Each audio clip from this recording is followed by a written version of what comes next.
Good afternoon, everyone, or good morning still to Manchester United fans who are just tuning in. Whether you are watching this live or watching this later on, we've had some major breaking news, and that is that Dan Ashworth has left Manchester United. This is breaking news from David Ornstein in the past hour or so. The transition from his Newcastle exit has not been smooth, and his exit has been decided upon. Ashworth's departure was agreed in a meeting with Omar Berrada at Old Trafford after the loss to Nottingham Forest last night. Ashworth will be leaving released a statement as well saying Dan Ashworth will be leaving his role as sporting director of Manchester United by mutual agreement. We would like to thank Dan for his work and support during the transitional period for the club, and we wish him well for the future. Now we're going to dive into the specifics in a moment, Shreyas. We need to talk about the United game last night because obviously we didn't go live after it yesterday for certain reasons. So we've got a lot to break down in this show. We'll go into the game later on, but just talk to you about this news. Very surprising, isn't it? Out of nowhere almost. Yeah, because look, by the looks of it, up until now, we didn't have any even a single hint that one of the board members would be leaving instantly after just joining in a couple of months ago.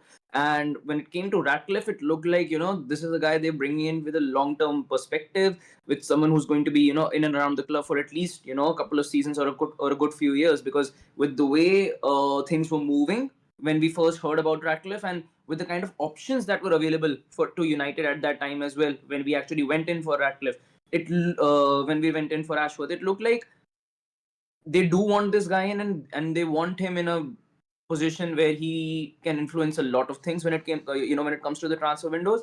But with the way it has gone now, and with the way we've heard, it doesn't really settle in right.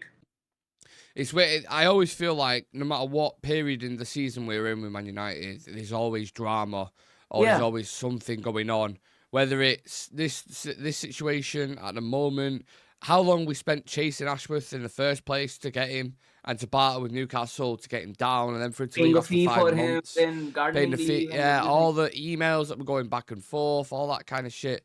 Whether it's the takeover, which just feel like it took absolute years to happen. There's always something. There's always a cloud or something ongoing. I can't put my finger on it. It just seems like there's like either bad luck or some kind of curse with everything at United. Whether it's managers, whether it's board members, whether it's players with injuries, whatever the fuck it is, this club feels absolutely cursed. And if they've made this decision, we want to know why they've made the decision, right? And the rumours that are coming out, I have to stress these are rumours, and they're coming from people like Alex Crook and Craig Hope and these kind of guys. But this is what they're putting out. So apparently Dan Ashworth felt sidelined from big decisions at United almost from day one, with Omar Berrada and Sir Dave Brailsford calling the shots. The tipping point, get ready for this, was the Ruben Amorim appointment. Dan Ashworth wanted a British coach. He wanted Gareth Southgate. That was the person he was putting forward, which there was rumours about that at the time anyway. But if that is the case, to be honest with you, I'm like, I know Amorim's struggling at the minute. It's kind of like, are you really bothered if he's if we didn't get Southgate? If these are true, because generally with these you don't even know if this is the thing. But if it is, and if this is one of the reasons, then I think that was the better choice to go with to go in this direction and with this decision, because we all know Gareth Southgate and all these British managers, that's being quoted from time to time, and we did see a lot of quotes from these guys, like Southgate and a couple of others, when there was pressure at Eric Ten Hag, and even during the summer window as well, when there was a lot of pressure and questions regarding the United manager job, and then we ended up going with Ten Hag for the first few months. So if this is true, then probably the good way to go. But I'm sure that there must be more to it. I'm sure that definitely there must be more to it, because when it comes to shifting or just releasing people out of board positions of this level, there must be a lot of things going on behind the scenes. There genuinely must be. Yeah, when this takeover was happening, and we spoke about Qatar, and we spoke about INEOS and a couple of other people who were kind of in the mix for it. How strong that was, I'm not entirely sure. But when we were speaking about it, I got ridiculed and like eyebrows raised when I was saying, just because they're coming in and they've got all this kind of, not PR around them, but they're going to do this, they're going to put the Manchester back in United and all this kind of shit. And I said at the time, it doesn't mean that they're gonna things change. Exactly. Like, at Nice, it was a shit show for a long time. It It's still still, is. when they came in initially, the plan with them was like, we're going to challenge PSG, we're going to push them in the top of the league, and we're going to get Champions League football consistently year in, year out. I think the best place finishes that they've had is fifth, Yep. ninth, and And they're ninth. still Or struggling something. right now. And they're still struggling at the moment. Obviously, Nice is a completely different club to Manchester United. But had you look at the amount of people that are being removed and sacked and replaced, and coaches being replaced, and the transfer strategy as well, you look at INEOS's first 10 months at Man United, right? Extended Eric Ten Hag's contract and sacked him, cost absolute millions. Appointed Dan Ashworth as a sporting director and sacked him, costing millions. You had this unprecedented ticket rise, 66 quid to take your kids, which is ridiculous. Mass redundancies, they've sacked a load of staff, and they're overseeing the worst on-field results since the 1980s. 28 league games, 35 points since the takeover is what we're looking at.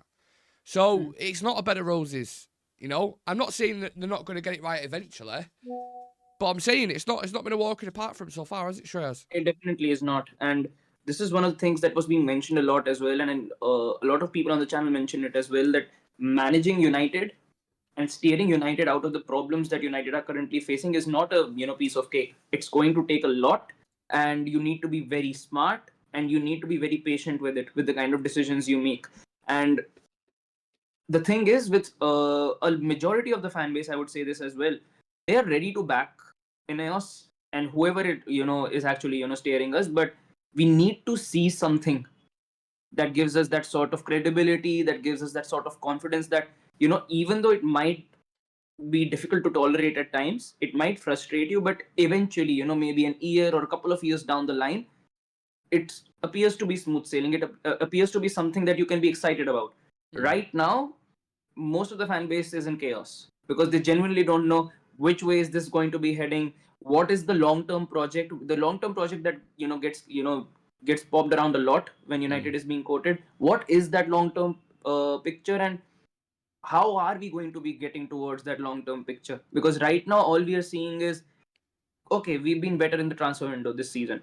We genuinely have been. We've gotten some good talents in, and you could say at better transfer fees than we probably would have in the in the past few years. But there needs to be more. And one of the things that we need at the moment desperately is results on the pitch. I'm not going to point fingers at Amorim right now because I don't think that he's the one at fault. I think there is still a lot of things that he needs to actually look at. He still needs to figure out his best 11. Then with the formation that he's brought in, he needs to make players adapt to that formation as well. And doing all of that mid-season when you're already under tons of pressure is genuinely a very, very tough task. So not to point a finger at Amorim, but there needs to be something that we can look at and see that this appears promising. This appears something that can guide us to trophies or at least better results. Because right now, even when we are coming up against, leave aside Forest and Arsenal, the moment I hear that there's a game against City, that there's a game against us, against Liverpool, it doesn't even inspire me with confidence that I can say that we can hold them to a draw. The first thing in my mind is might get battered, might be a 3-0 or 4-0. With the coach, that's going to be a process. I understand that the coach can't come in and especially when you're making mistakes like he was last night. That you can't put any of that on the coach. And we'll talk about the game later because, like I said, we've not had a chance to do that. And I'm going to dive into the specifics of this Ashworth situation because there are other things being reported. But before I do that, I want to get everyone else's thoughts in the chat. Charlie Malman saying one thing is sure: we are not winning the league in 28. Our future is as mid-table club or a club that will fight against relegation. Ronnie Dodge saying I think Berrada and Ashworth wasn't getting on, and also Alex Crook said he wanted Southgate. Steph saying never dull at United. Afternoon, and big up Nick, Shreyas, and the Real Reds Talk chat. Big up to Steph, thank you very much. T2 the Izzo saying hi lads. The fact that he was longer on gardening leave than in the actual role is not a good look. Yeah, that's a great point. That's a great point. Always felt like there was too many suited cooks. Yeah, too many cooks spoil the broth. We've said that before as well. UTFR saying the clown show continues. I wonder if we're in for Tiki from City. That is a shout, to be fair. But, are we not just taking City's full thing there? That'd be madness to me. Well, look, let's bring it back slightly and continue with this, the ongoing drama, because, like I said, there are multiple reports coming in. And apparently one of them, so Jim Ratcliffe is furious with Dan Ashworth and Sir Dave Brailsford for insisting they stuck with Eric Ten Hag. We know there was a back and forth with that. We know there was interviews with Sir Jim Ratcliffe as well, where he seemed very unsure, and you could kind of tell. And there was You could see it in his meetings. face. He's not really on board with the decision. Yeah. So what they've been hired for is to make calculable decisions based on, what is best for the club, not based on emotion or anything like that. Obviously, as fans, there was a lot of us after the FA Cup final when Ten Hag won. We was like, give him a chance, give him an opportunity. He's got a proper structure above him now. Let's do this. But that's why fans don't make a decision. And that's also why fans don't make a decision in the transfer market, because if every fan wanted the player that they've got, it'd be a shit show, right? So... Yeah. Obviously, there's some friction there as well. But if Dave Brailsford wanted to stick with Ten Hag, why has he not got the sack as well? Because he's Ratcliffe's best mate, right? Yeah, but that's the thing. When it comes, I think it's going to be. I think a lot of questions are going to be asked. No doubt about it. In the upcoming weeks, a lot of questions are going to be asked. I'm sure in the press conferences, Amorim will be asked a ton of questions regarding the same as well, as to what is actually going on. But I think one of the things United needs to genuinely get better at is, if there is something going on behind the scenes, either conceal it fully, or if you're not able to conceal it fully, then release it as it is. Because when things come out, they can be blown out of proportion. Like right now, the only thing that people do completely know is that there is been an argument, or there has been some people looking in different directions when it comes to the board level with Dan Ashworth and Omar Berrada and these guys. But what is the main reason? We know that it's not a good reason. That's why he actually got released. So people might spin this, which they genuinely will, because it's United. It's United, so it's genuinely going to happen. We are hearing Southgate right now. By the time we wake up tomorrow, we might be seeing completely, something completely different. So either, you should genuinely try and not let these things come out in the public, and just let it out that he's being released. That's it. When you let the media actually spin this, it becomes a lot worse, and it becomes a lot worse for the fans, for the club, the image of United when it comes to getting other people into the window, because they look at it and they seem a lot confused as well, that this guy was supposed to be in, this guy was supposed to be part of a big project, and suddenly he's just gone away. When things has started to actually reform there again, you've got a new manager in, he's definitely going to be looking at new signings in the January window, get their thinking caps on as to who we can actually get in with the financial constraints that are on United right now. So doesn't give a good look at altogether to anyone from the outside who's going to be looking at United and saying, maybe I should take this job. So I think United definitely needs to get better when it comes to hiding these things, at least behind the scenes. Like, look at any other club. Genuinely, you look at City, you look at Liverpool. I don't see these kind of things actually coming out of them. Even Silent if they assassins, aren't they? Yeah, and even if they do come out, it's once in 2 or 3 years. We see this sort of stuff coming out every 2 months. Yeah. I'm going to get more and more people's thoughts on this. If you are just joining and you didn't know, Dan Ashworth has left Manchester United, left his role as sporting director. Ratcliffe, again, in an interview the other day, I think it was with Andy Mitten, he was talking about the kind of recruitment, and this is directly from the horse's mouth, as it were. Manchester United must have the best recruitment in the world. You can't just flick a light switch and sort out recruitment. It's all about people, and we need to find the right ones. On top of this as well, Jason Wilcox and Chris Favell may take enhanced roles.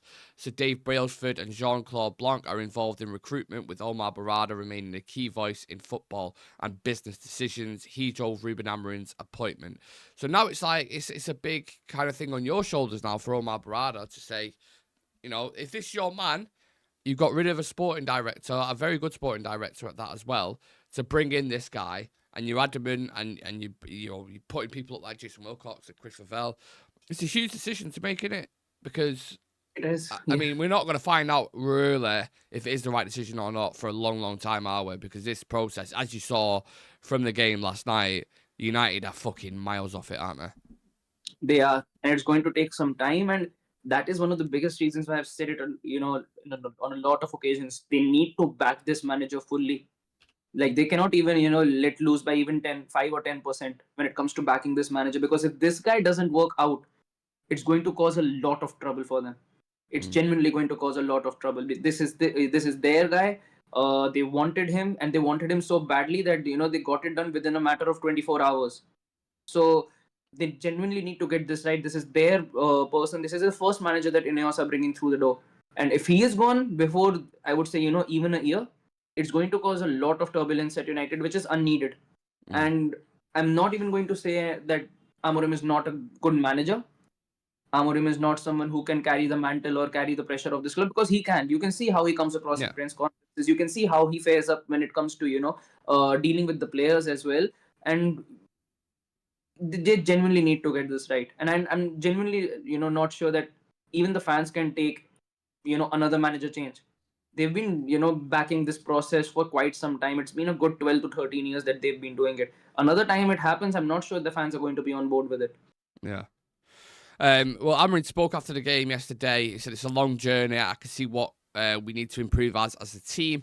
It's a bad thing, but also a good thing, as we know what to do. We are in the start of something so big that we pay attention to every detail. It's a big job. We have to continue. And on his mentality, he said, I had this and worse at Sporting in the beginning. The feeling for me is the same for the world. It's completely different. Sporting are known in Portugal, but Manchester United has a lot of attention around the world. For me, it's the same feeling. So obviously it was very honest in his assessment after the game. One thing I noticed, I mean, let's just dive into the game, Shreyas, because like we've not spoken about it at all. And there was a couple of things that frustrated me. I mean, straight from the start, again, what was the biggest issue we had against Arsenal? Why did we lose that game? Lapse in concentration, once again. Taking the game too casually at moments. I would genuinely say this with a couple of players. And just not having that clinical edge in their game. Yeah. And when it came to Forest, they had that clinical edge in their game. They seemed hungrier, they seemed more active, and I just don't know, our offset pieces, our performances have been genuinely very, very, very, very bad. Set pieces is the one for me. I look at that against Arsenal, I'm like, okay, you come away from that game, you're like, Arsenal are really good at set pieces. It can happen. It's happened to loads of teams before, right? Yeah. That's fine. But then the early goal from Forest, when they score off a corner, it was just unneeded. It was genuinely just unneeded. And this is one of the biggest issues, because the game started, it looked like we started the game off with good energy, and 1-0 they're up. And after that as well, for a good 10 to 15 minutes, we still carried the game, with a good intensity. You could see first half. The first half was okay. It was good. It seemed a lot more active. You could see Garnacho making a lot of runs. Bruno's passing seemed more controlled rather than pinging balls around the box every single time. Ahmad looked a lot more active, bursting on from the flank. So it looked good, genuinely, in the first half. And then we got the goal. We equalized it 1-1. And I thought, set pieces, it can happen with us. But, maybe we can pull through. But second half, the energy completely shifted for some reason. Yeah. So... And we genuinely need to work on this, because one of the things that happens during, these games is there might be a lot of positives, but because of the way we concede and because of the way the result actually turns out, a lot of those positives get overshadowed. So, and right now there are a lot of warning signs in this team. I'm not going to question the midfield a lot, because I still think this is perhaps one of your, better midfield partnerships with Menu and Ugarte. I'm not going to question Onana. I think he's done a lot this season already for me to start questioning him right now. Yeah. So Onana for me as well. But defense, especially Lisandro Martinez, he's a very, very big question mark at the moment. I don't know what's gone wrong with him. I don't know what is going on with him, but he's nowhere near to the Lisandro Martinez we've been seeing for the past few seasons. I've said it for a while, and it's not about this no self-preservation thing and saying I was right. It's honestly not. That left-sided centre half, he does not suit. He doesn't suit it at all. And that's why when Shaw came back, I was like, okay, right, let's see. Obviously, it's banking a lot, relying on him staying fit. Yeah. But he would be much better in that role, hands down. He'd be more comfortable. More comfortable. He'd be more balanced on that end as well, because with the ball on his feet, and especially defending those half channels as well, Shaw can do that job very well. But the question I still have is, what has actually gone up with Lisandro Martinez suddenly, and why is it happening? It's probably a mix of things. Like the injuries probably knocked his confidence. I also think, if I'm being completely honest, I think United fans and I include myself in this, I think we overhype players sometimes. I think they'll show a good couple of months, and I mean, I remember Rashford when he had that season when he scored 30 goals. People comparing him to Mbappe and stuff like that. Little thing, you know what I mean? People comparing Lisandro Martinez to like Van Dijk, saying he's top 3 in the league. I know we've been there. I know we've said it before, and we overhype certain players. And I think we need to be careful, because when you put them on that pedestal, I'm not saying with Lisandro Martinez it's an ego thing, but when these players read this stuff and they see it and they're like, oh, we're actually, yeah, everyone else is saying it. I feel like I'm, top dog, and should never kind of rest on those kind of things. I'm not blaming United fans for him, but I think it's a combination of things. I think it's injuries, that not confidence, new system. I just don't think he suits. I really don't think he suits. So that's going to be an interesting one, how they deal with that situation. Right now, I'm starting Berrarda at left back. Oh, yes. Over him. I look at that. The other thing as well is when they're doing. So for set pieces for me, Shreyas, it feels very kind of Jekyll and Hyde. I think attacking set pieces were actually okay. You look at a couple of situations yesterday with Ahmad on the edge of the box. Yep. A few well worked. Anthony, the one that we put him in for, obviously against Arsenal, which he fucked up. They're fine. The attacking ones are fine. Defensively, why on earth is Martinez marking Milinkovic? He's fucking massive. He looked like he was marking his kid. Honestly, he was tiny next to him. Why is Yoro not marking him? The biggest player. Why is in the Delict box? not marking him? But that's simple, just simple, innit? Like, it don't make sense for a set piece coach to go, right, Lisandro, you're one of the smallest in the team. You're marking their biggest player. Yeah, the biggest threat that they've got of set pieces. You're going to be the one handling him, and it's going to take 2 Lisandro Martinez just for you to match his height. I don't.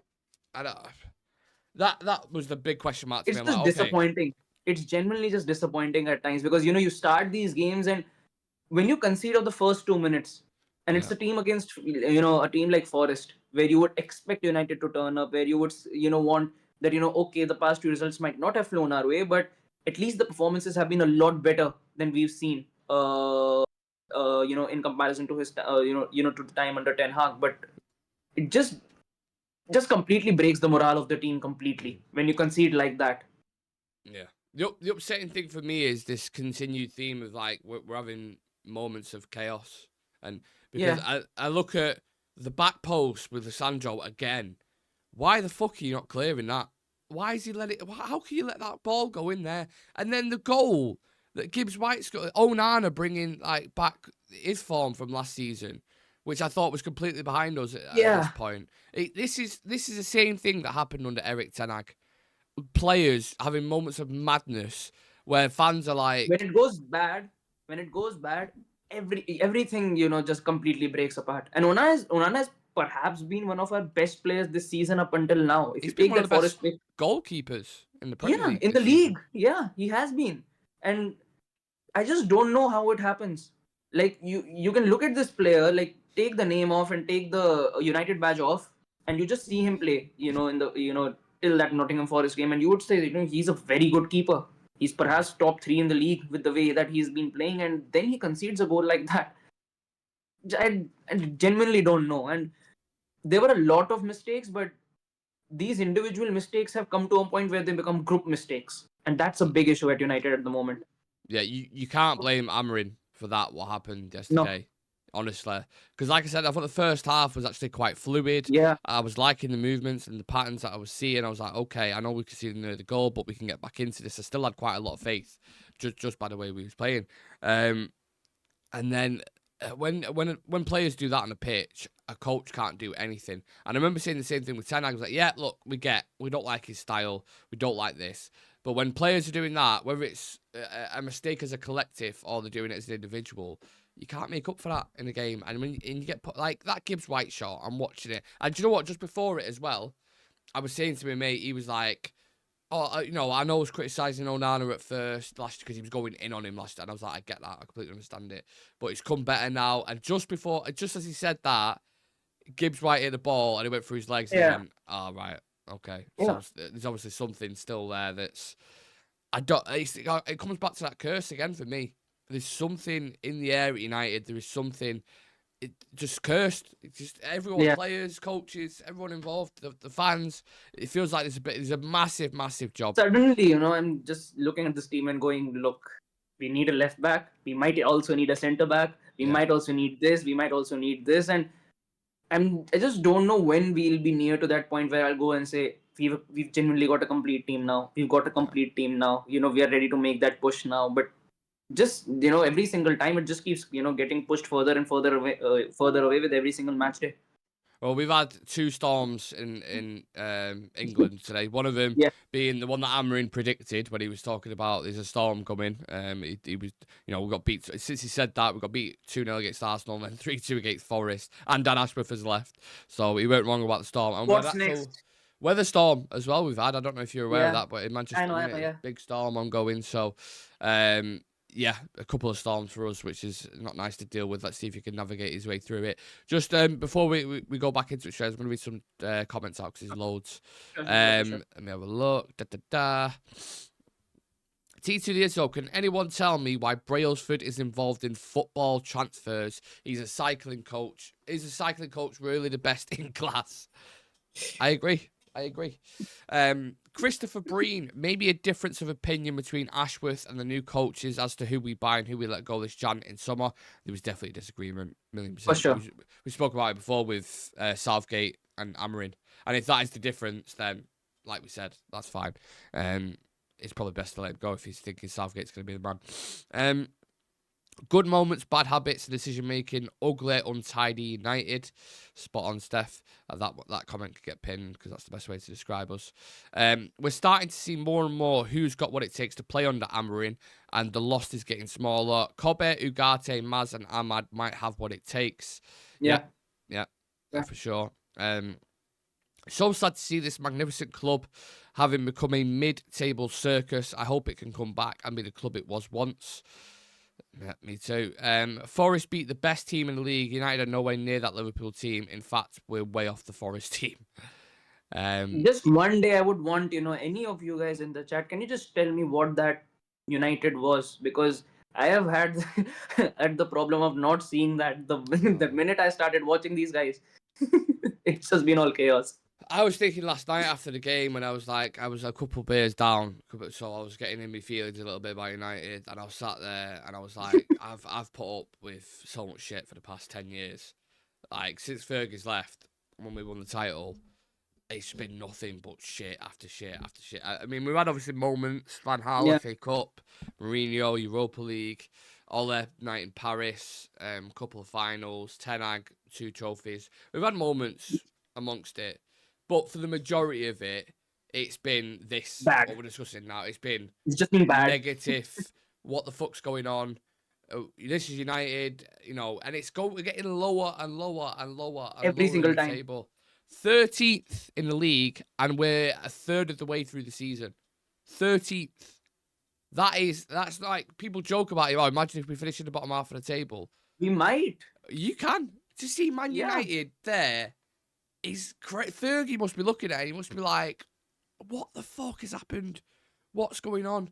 If you would have told United fans this, 2013, after they just won the league, in 10 years' time, you're going to be in the bottom half of the table and you're going to be laughed at. It would have been like, shut up. But it's true. It's the reality of the situation. Imagine hearing Ronaldo will come back and you'll have your worst league finish ever in the past 20 years. Yeah. It's crazy. How we paid 50 million for a 5'6" centre back in Martinez, I don't get it. Massive clear out, much needed. Jack saying all hope is lost with United, one sick club. If Amorim does not learn quick, he'll be shown the door as soon as possible. Maybe you're the problem, Shreyas. Apparently, I'm starting to feel that these days. Yeah. Maybe you're the curse. No, you're never the curse. You're never the curse. You can't blame us for United. They've got to sort it out. I suppose if you're looking for a bit of light in the dark, Ugarte again for me. I thought putting fires out. I've started a new nickname that I'm copywriting. Is the Extinguisher because he puts fires out. I thought him and Mainu, as you alluded to before, that partnership in the middle of the park. You've got Mainu who on the ball, quick dribbling. Can hold off players, pretty positive passing and high pass accuracy as well, which I really like. And then you got Ugarte, very bullish, putting fires out. Those two together, Shreyas, is pretty promising, isn't it? Yeah, both of them look good. I think both of them were quite balanced, and defensively as well. I think both of them were very well rounded. Whenever they got the opportunity to clear the ball out or make ball recoveries, the one thing I liked the most was Ugarte used to win the ball back, used to give it to Kobe Mainu, and Mainu was able to distribute it quite well or drive the ball forward. So, and you need that sort of balance from your two midfielders, and they seem to complement each other really well. And I think as time goes by and this start playing more games together, get some more minutes in, I think it'll look even better because both of them, they're still very raw.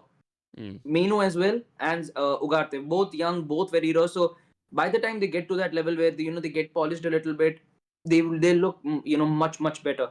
I think Bruno as well. Last night I think Bruno looked better as well.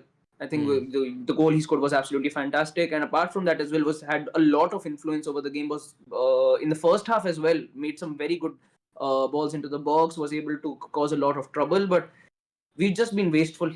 We've been really wasteful.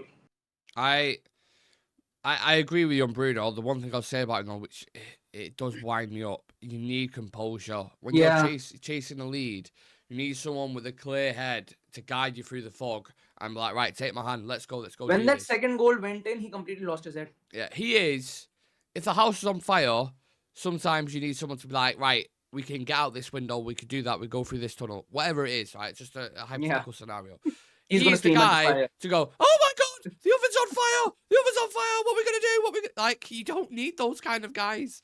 You need someone at the fire. Yeah. He's born at the fire. Yeah, it would run into it. He'd be like, I'll put it out. I'll put it out. You know what I'm saying? Like, we don't need that. We need composure and a calm, level head going through these murky waters. And his performance at times was okay, but he's still doing things where I'm like, Bruno, can you not do that? Can you not, snap at the ref for every decision that he's making? Can you play an accurate pass? Can you stop those Hollywood forcing it? Yeah. That'd be nice. But the flip side of it, you're good at it. Just focus on that. Yeah, absolutely.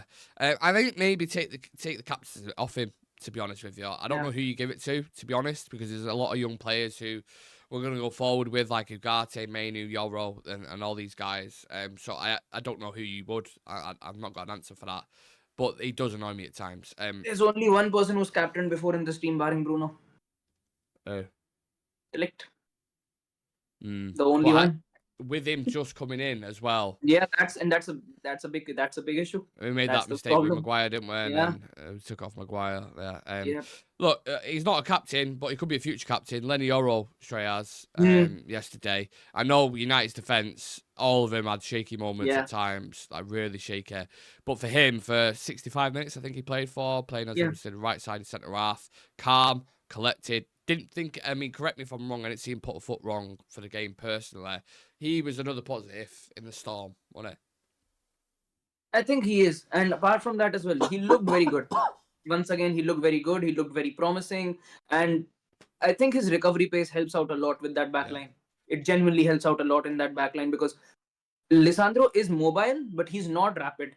De Ligt as well. De Ligt is mobile, and De Ligt, the thing with De Ligt is he's very physical and likes to get stuck in. He's also not someone who's rapid. Yoro is rapid.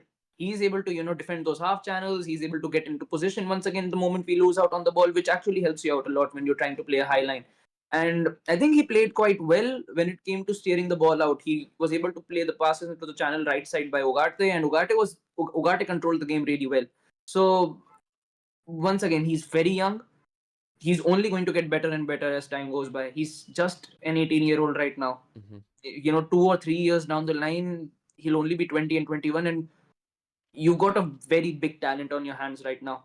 And you need to provide him with the right environment for him to actually, keep progressing into that level, for him to actually hit, his potential, which every single person knows that at this moment, if you look at centre-backs and you look at the way Lenny Yoro plays, the sky's the limit for this guy.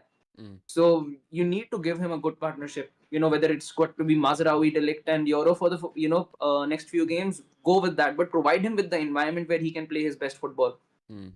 How we ended up here again? Somehow it's like, oh well, we go again and we dust ourselves down and It's a process now. It's another 2-3 year process, and when we get to the end of the process, there's no guarantees that we're not going to be changing manager again and changing the board structure and a load of players and people saying these players aren't good enough and da.